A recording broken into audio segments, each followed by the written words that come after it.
So you're at the kitchen doing your best to win the point, but your partner just won't come up. So midpoint, you wave them up, but they still don't come.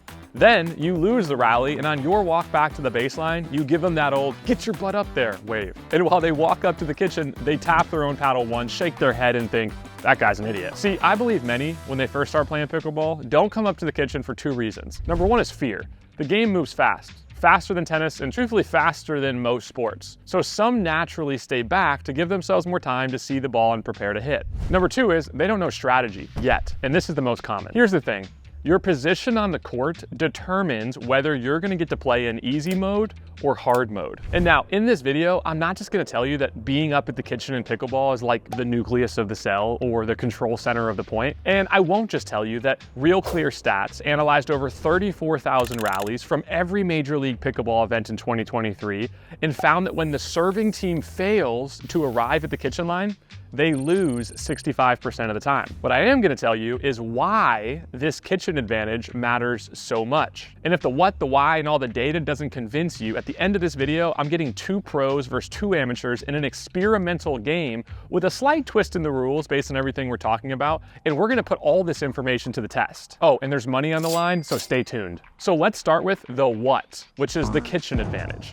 Think about it like this using some basic math. When you're at the kitchen, you can have a +1 or a +2 advantage. So what does that mean? If you have 1 person up at the kitchen and they have 0 up at the kitchen line, that's a +1 advantage.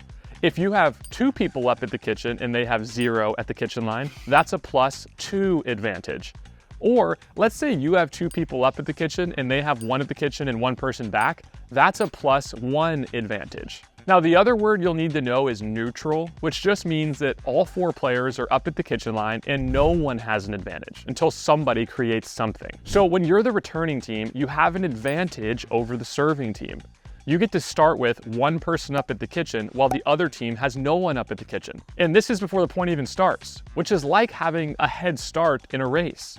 You start with a +1 advantage, which can quickly turn into a +2 advantage if you return the ball and run up to the kitchen immediately. But if you don't understand the kitchen advantage, you'll often play like this, where you hit the return of serve and stay back. Then they'll bring 2 people up while you only have 1 person up. So you just went from having an advantage to losing your advantage.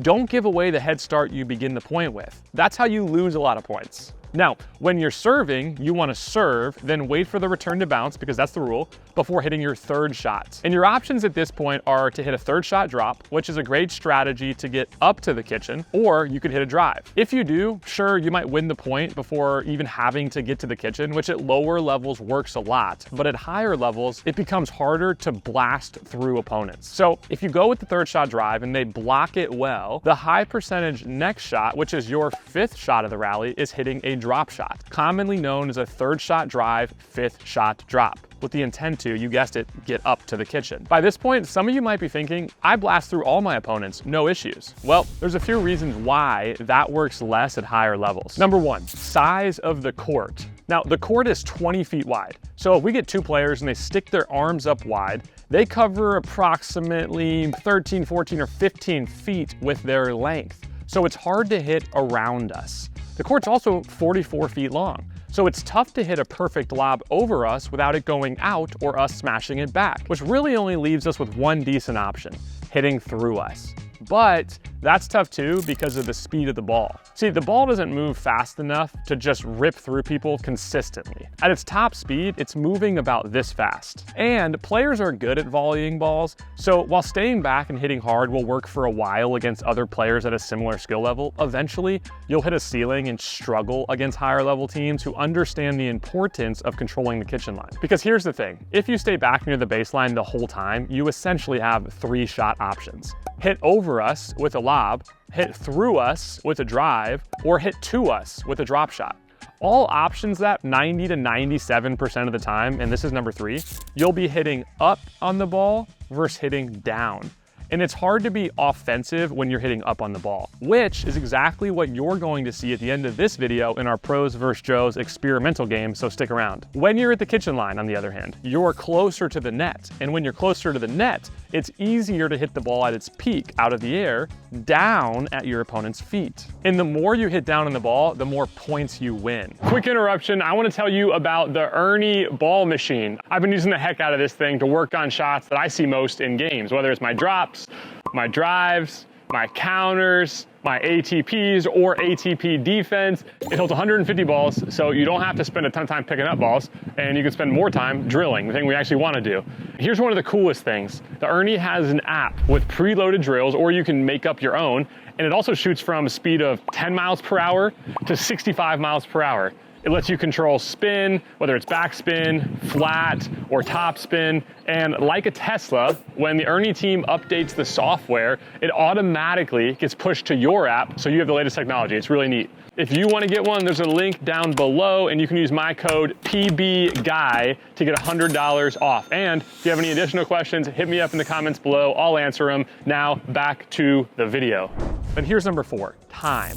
And let's assume for a moment that all 4 players are back at the baseline hitting to each other. It takes about this much time for the ball to go from their paddle to their paddle. If 2 of those players are up at the kitchen and the other 2 players are back, it takes about this much time for the ball to go from their paddle to their paddle. And when a player has less time, they make worse decisions. And bad decision making will suffocate your ability to win against better competition. Then here's the final one. It's the psychological component. In a fight, no one feels threatened when someone is far away from you. They feel threatened when one person closes the gap between them and takes up their space. So if you're back at the baseline, your opponent feels safe. But if you're at the kitchen and they're back at the baseline, your opponent tends to feel threatened. And when they feel threatened, they play worse. And when they play worse, you win more. And if none of this convinced you, let's run a 2-game experiment to truly see if playing at the kitchen line is where the money is made. I got 4 of my buddies together, 2 of them pro players, Augie and Jackson, and the other 2 are my amateur friends, Tyler and JT, who many of you have consistently seen in my videos. Now, in game 1 of the experiment, we just played with normal rules, side out scoring, first 1 to 11 wins. And Jackson and Augie, they wasted no time unleashing a storm on Tyler and JT. With moves smoother than a salsa dancer and precision that would make a surgeon jealous,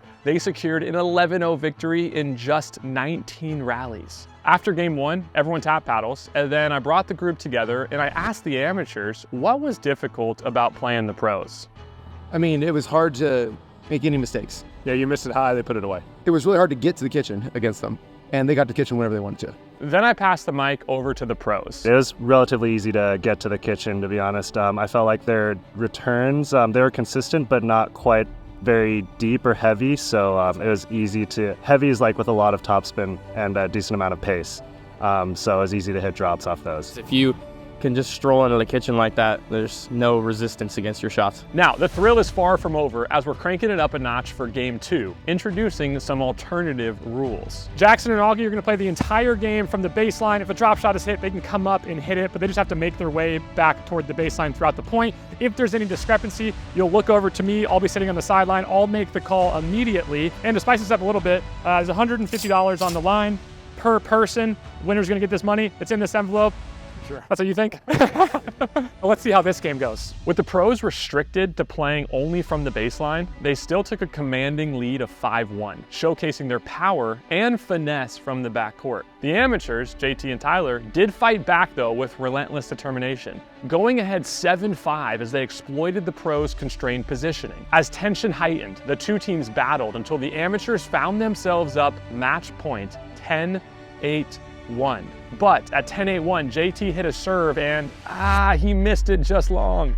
And then at 10-8-2, with some dynamic drops and patient play, Augie was able to hit a game-saving drive to JT's backhand to get them the side outs. And if you didn't think these guys wanted to win this $150, on the very next point, we saw unfathomable athleticism from Augie and a gravity-defying dive from Jackson. Wow, crazy. Those guys are good. Those guys are good. Why, yes, they are, Tyler. And right after, Augie and Jackson win the next 2 points to even up the score at a nail-biting 10-10. You? Yeah, let's go. Me. That's one. Yeah, Augie. Let's go, Jackson. Let's go. 10s on the 2. Then, on the very next point, with the backhand brilliance of Jackson, they take an 11-10 lead with a down-the-line winner. Gosh, Tyler didn't like that one. Then it all came down to this, match point. Me. You. Me. You there? Oh. Yeah. Yeah. I'm there.